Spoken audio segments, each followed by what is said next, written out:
human, but the answer is no. Why you gotta be so rude? Don't you know I'm human too? Why you gotta be so...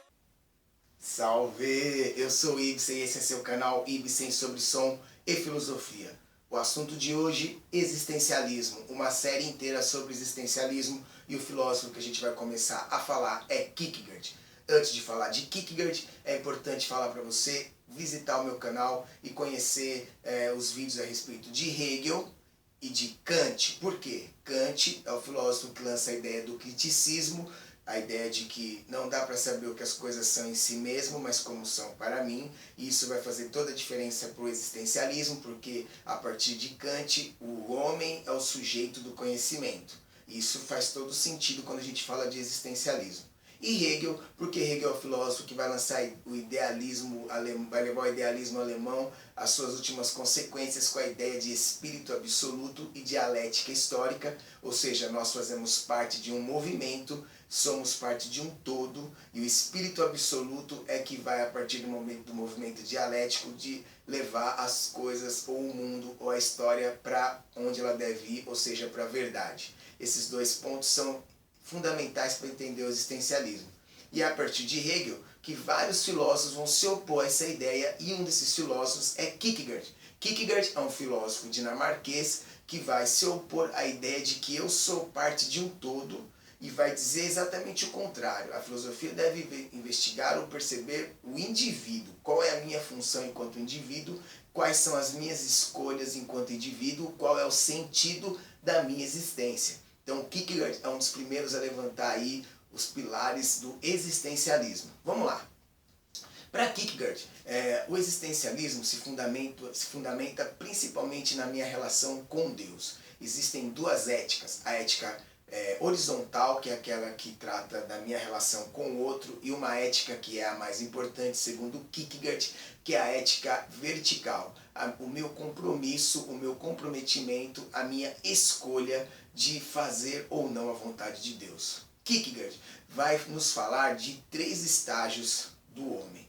O estágio estético, que é aquele estágio que eu dou ênfase para as questões dos meus desejos, da minha sensibilidade em relação àquilo que me agrada, as minhas vontades, aquilo que eu quero fazer.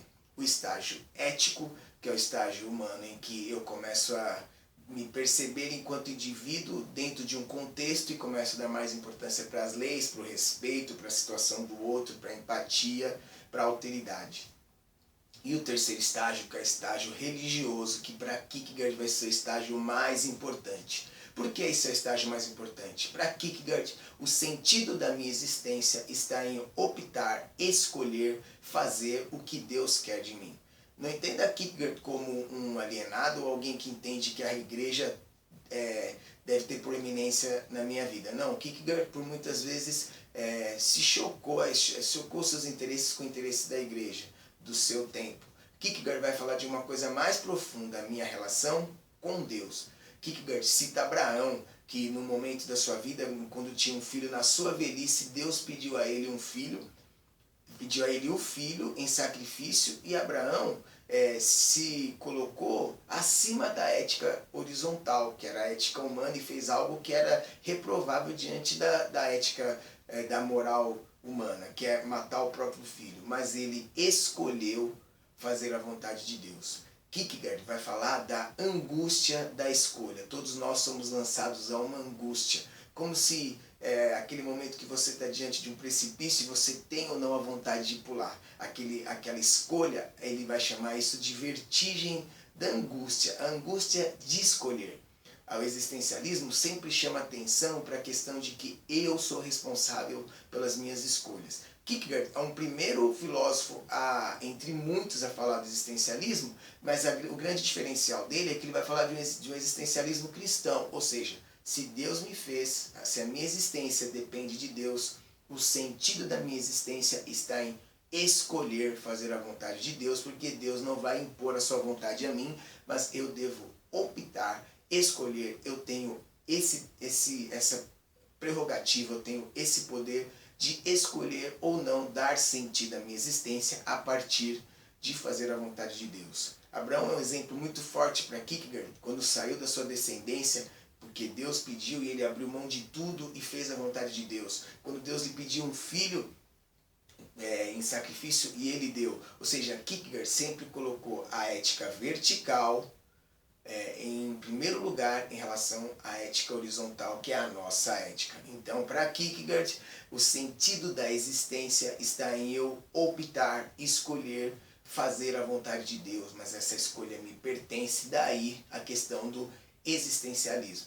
Nós vamos ter várias concepções de existencialismo, mas eu quis começar com Kierkegaard, que é aí o primeiro a ser realmente entendido como um filósofo existencialista. Espero que você tenha gostado. Meus vídeos vão ser menores, talvez com séries um pouco mais longas, mas vídeos menores. A gente vai vendo aí, vai melhorando, a gente quer ouvir a sua sugestão. Dê o seu salve, coloque seu comentário, nós vamos aí falar o seu nome. Eu espero que você esteja comigo, divulgue, acesse e tamo juntão. É isso aí, Ibsen sobre som e filosofia, trazendo você para conhecer um pouquinho mais dessa matéria fascinante e apaixonante. Salve!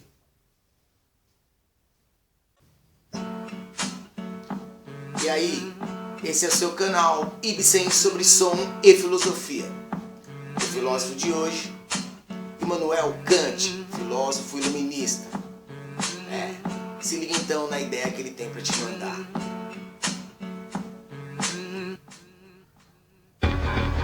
Aí não se levante, espere um instante, pois o conhecimento é tipo assim um diamante.